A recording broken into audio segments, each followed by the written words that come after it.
Hello friends, आप लोग कैसे हैं। उम्मीद करते हैं आप लोग ठीक होंगे, आप लोग हेल्दी होंगे। फ्रेंड्स, इस वीडियो में बात करेंगे क्लोरोप्लास्ट के बारे में। और एक क्वेश्चन किया गया था कि ग्रेनम और थैलाकॉइड इनमें डिफरेंस क्या होता है, तो उस बारे में हम इसी वीडियो में बात कर लेंगे। क्लोरोप्लास्ट हम जानते हैं कि क्लोरोप्लास्ट की वजह से ही प्लांट का जो कलर होता है वो ग्रीन होता है। मतलब ये कि प्लांट जहाँ जहाँ भी ग्रीन दिखता है वो क्लोरोप्लास्ट की वजह से दिखता है। और दूसरा ये कि केवल प्लांट सेल में पाया जाता है, एनिमल सेल में एब्सेंट होता है, एनिमल सेल में नहीं पाया जाता। और क्लोरोप्लास्ट की वजह से ही प्लांट में फोटोसिंथेसिस पॉसिबल हो पाता है। यहाँ पर हम राइट कर देते हैं फोटोसिंथेसिस। तो क्लोरोप्लास्ट की वजह से ही फोटोसिंथेसिस पॉसिबल हो पाता है। तो क्लोरोप्लास्ट के बारे में हम यहाँ समझ लेते हैं और क्लोरोप्लास्ट का पहले स्ट्रक्चर देख लेते हैं। तो सबसे पहले हम यहाँ पर अगर क्लोरोप्लास्ट का स्ट्रक्चर ड्रॉ करते हैं तो हम देखते हैं कि क्लोरोप्लास्ट एक बॉक्स की तरह इस तरह से होता है और ये डबल मेम्ब्रेन होता है। अगर इस बॉक्स को हम यहाँ से कट करें इस तरह से तो तब हम इसको देखेंगे कि डबल मेम्ब्रेन होता है। तो क्लोरोप्लास्ट जो होता है वो डबल मेम्ब्रेन होता है। हम यहाँ पर एक बड़ा सा अगर इसको ड्रॉ करते हैं तो समझना ज़्यादा आसान हो जाएगा। और जिस तरह से हमने इसके थोड़े से पार्ट को कट किया है, इसके पूरे पार्ट को अगर हम कट करके देखते हैं तो ये डबल मेम्ब्रेन होता है। इसकी मेम्ब्रेन थोड़ा हम दूर दूर ड्रॉ करते हैं तो थोड़ा इजी हो जाएगा ये समझना कि ये डबल मेम्ब्रेन होता है। तो ये क्लोरोप्लास्ट का स्ट्रक्चर है और ये डबल मेम्ब्रेन होता है। यहाँ पर हम राइट कर देते हैं डबल मेम्ब्रेन।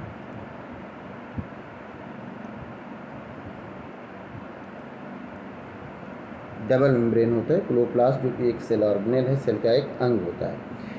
अब इसके अंदर अगर हम देखते हैं, इसके अंदर का स्ट्रक्चर अगर हम देखते हैं तो इस तरह से हम देखते हैं कि क्वाइन लाइक स्ट्रक्चर होता है, जो पूरे ढेर लगे होते हैं एक के ऊपर एक, और ये कनेक्ट भी होते हैं, ये जुड़े हुए भी होते हैं। जैसे यहाँ से मान लेते हैं कि ये जुड़ा हुआ है ये, और यहाँ एक स्ट्रक्चर इस तरह से ड्रॉ कर लेते हैं, यहाँ पर ड्रॉ कर लेते हैं। तो इस तरह से आप देखेंगे तो इसके अंदर ये क्वाइन लाइक स्ट्रक्चर होता है, जिनका पूरा ढेर लगा हुआ होता है, जो एक के ऊपर एक इस तरह से पाए जाते हैं ये। तो जो आपने क्वेश्चन किया था कि जो ग्रेनम है और थैलाकॉइड है इनमें डिफरेंस क्या होता है, तो ये हम यहाँ पर ड्रॉ करते हैं। ये हमने एक स्ट्रक्चर ड्रॉ किया और फिर उसके नीचे हमने ये दूसरा स्ट्रक्चर इस तरह से ड्रॉ कर लिया, ये तीसरा स्ट्रक्चर में ड्रॉ कर लिया। इसी में एक मान लेते हैं कि यहाँ से ये बाहर निकला हुआ है, जो कि जुड़े हुए होते हैं। तो अब ये जो पूरा एक ये जो पूरा एक ढेर लगा हुआ है, इसको क्या कहेंगे? इसको कहेंगे ग्रेनम। ये पूरा जो ढेर लगा हुआ है, और ये सिर्फ एक है, इसकी अगर हम बात करते हैं, ये एक किसी भी एक की अगर हम बात करते हैं तो एक ये क्या होगा? ये हो जाएगा थैलाकॉइड्स, KOIDS, थैलाकॉइड्स के ये ढेर है। तो ये डिफरेंस हो जाता है ग्रेनम और थैलाकॉइड में। अब ये थैलाकॉइड है, यहाँ पर जो इस तरह से ड्रॉ किया गया है, इसमें आप यहाँ पर हम ड्रॉ कर देते हैं थोड़ा इस तरह से, और यहाँ पर भी हम इस तरह से ड्रॉ कर देते हैं।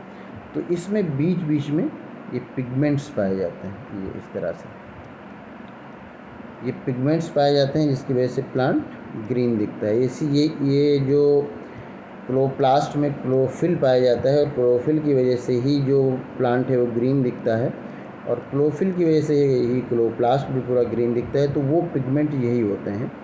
ये यहाँ पर हम राइट कर देते हैं पिगमेंट्स। ये पिगमेंट्स पाए जाते हैं जिनकी वजह से कि प्लांट ग्रीन दिखता है। तो जो क्लोरोप्लास्ट होता है, क्लोरोप्लास्ट, इसी क्लोरोप्लास्ट में ये जो ग्रेनम पाया जाता है, इसी ग्रेनम में क्लोरोफिल पाया जाता है, जिसकी वजह से कि प्लांट ग्रीन दिखता है। तो एक तो ये हो गया। अब इसके बाद देख लेते हैं कि इसमें और क्या क्या पाया जाता है। तो इसमें और भी छोटे छोटे ग्रेन्स आपको मिल जाएंगे, और ये ग्रेन्स क्या होते हैं, यहाँ पर एक के बारे में राइट कर देते हैं। ये स्टार्च ग्रेन होते हैं, ये स्टार्च ग्रेन्स होते हैं।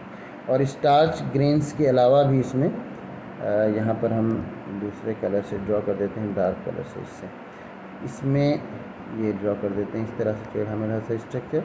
और ये हो गया जेनेटिक मटेरियल, तो क्लोरोप्लास्ट का अपना इसमें जेनेटिक मटेरियल भी पाया जाता है। यहाँ पर हम राइट कर देते हैं।